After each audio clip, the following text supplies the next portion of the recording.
Your brain operates on a survival code written for an era of scarcity. In a world of modern abundance, this code creates a persistent bias toward comfort that stalls your growth while convincing you you're safe. This is a biological mismatch. As an evolutionary survival mechanism, your brain is hardwired to view the expenditure of energy as a threat. It prioritizes the immediate preservation of calories and the avoidance of physical or mental friction. This graph shows the result of that mismatch. Our neurological reward system reacts aggressively to cheap dopamine, the instant gratification from scrolling or sedentary entertainment. Because these require zero effort, the brain identifies them as high-efficiency wins, leaving the baseline for difficult work completely flatlined. This instinct forms an invisible barrier. When you try to start a difficult project, your limbic system, the brain's emotional center, triggers a stress response to energy expenditure, effectively locking you into a state of chronic procrastination. In the modern world, the biological drive for comfort has become a liability. It is no longer keeping you alive. It is the specific mechanism preventing you from reaching your potential.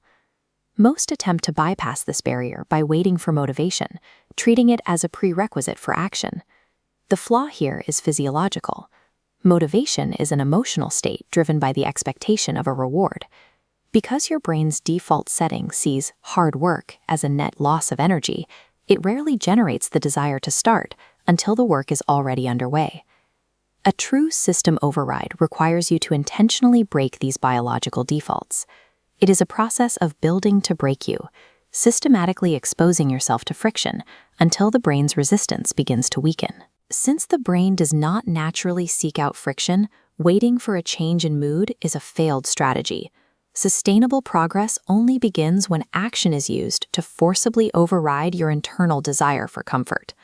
Internal negotiation is a sign that your survival instincts are overriding your rational objectives. To move forward, you must stop treating your brain's demand for comfort as a valid argument. The first tactical shift is learning to make pain your fuel. This involves a cognitive shift where you stop viewing the friction of a task as a reason to stop and start viewing it as the primary indicator of progress. This flowchart tracks how your brain processes effort. Currently, the friction node leads directly to avoidance because the reward center is only associated with the finished result. To change this, you have to leverage associative learning. By repeatedly pairing the sensation of struggle with a conscious sense of purpose, you train the ventral striatum to value the effort itself. This isn't just a mental trick, it is a neurological recalibration. Neurobiology suggests that dopamine release is tied to the subjective valuation of an activity. If you consistently frame the burn of a hard task as the win, the brain's reward circuitry begins to fire during the exertion, rather than just the completion. When you shift the dopamine trigger from outcome to effort, pain stops being an obstacle. It becomes the primary fuel source sustaining your momentum. Theory must be met with immediate practice at the exact moment your default programming attempts to regain control. This typically happens within the first few seconds of considering a difficult task. In this window, your prefrontal cortex, the rational part of your brain, often begins to serve the limbic system's fear of effort. It functions like a rationalization engine, generating logical excuses to delay work in favor of immediate comfort. You have a strict 3-second window to initiate action before this engine boots up.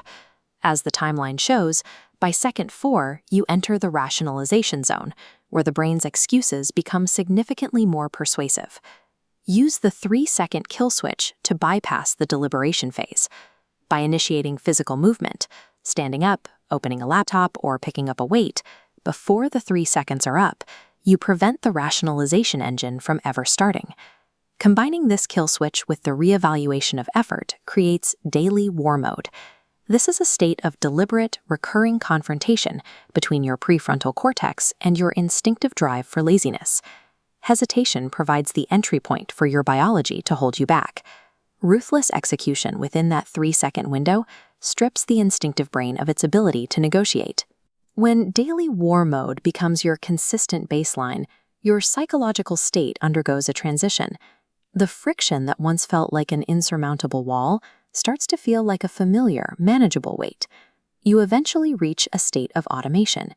The internal debate that once drained your energy evaporates, and hard work requires zero emotional deliberation. At this stage, your reward circuitry has been successfully rewired. Because the brain now associates friction with high-value dopamine release, you no longer need to force yourself through the struggle. Your biological system begins to actively crave the difficulty it once feared. It views stagnant comfort as a threat to the neurochemical rewards it now receives from exertion. Your perspective on well-being shifts. You begin to treat chronic comfort as a symptom of decline, and intense discomfort as the primary indicator of health. Discipline evolves into a self-reinforcing cycle once the brain identifies hard work as its most reliable source of dopamine. The difficult task becomes the automated choice.